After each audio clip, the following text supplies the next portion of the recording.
台湾话艺术水阁好，国情解说2句啊，含你做参考。解说，解文说字，平平台湾话啦。毋过时代变迁吼，一言一言咧讲的事原来无共。你像讲老辈大家拢嘛讲赛车，啊，毋过即摆少年家互华语影响讲开车。老辈有个人讲冰厨，毋过即摆少年啊，大多数拢讲冰箱。啊，国情拄啊40几岁即样的卡伫中，老辈咧讲的我听有，少年家咧讲的我原来会理解。所以国情今日吼特别甲你整理一下，来啦，咱来讲一句，即摆流行普遍，大家烧长头咧讲，哇，啊你着爱甲人拍招呼呢？即句拍招呼老辈安怎讲？实在讲吼，拍招呼的招呼，但台湾话另外有解说哦。毋过咱先来讲。先来讲顶言的，因无咧讲拍招呼啦，这有华语影响啦。顶言的讲吼，啊你吼烧饭就爱好喙，就爱讲烧酒问啦。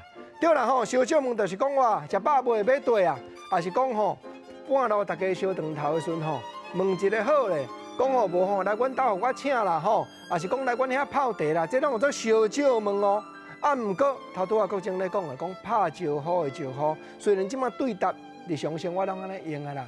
照讲招呼，但台湾有另外用意，就是啥？就是开店做生意的人才有讲讲招呼啦。人客来，你唔紧去招呼。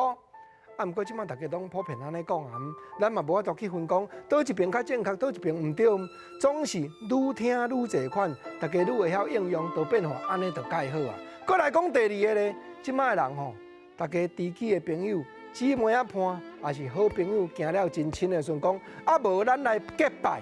即句结拜啦，吼，这原来现代流行话啦。啊，那老辈安怎讲？老辈可能就无讲结拜后，老辈另外一句词，就是结拜的时阵，咱爱写拜帖呢。哦，咱两个吼，那真正要结拜，袂使讲干那用国讲的，讲好哦，咱两个从此以后要结拜兄弟，毋是哦。永早的人爱写拜帖，一人一份，二目早在身，下言的子孙才知影讲，这是阮老爸结拜兄弟对。所以就是这张拜帖，大家爱交换，用过老辈讲，迄叫做换帖的。吼，这句换帖的当然，较少年家原来较罕得讲啊。总是以早的人有影有讲这句话，所以国情去查哦，去查台日大词典有日本时代原来有讲结拜，啊现代教育部的台湾闽南语词典原来有结拜。毋过若拜帖就是敢若印伫咧台日大词典，即马现代字典都无印啊，表示讲这叫做古早话。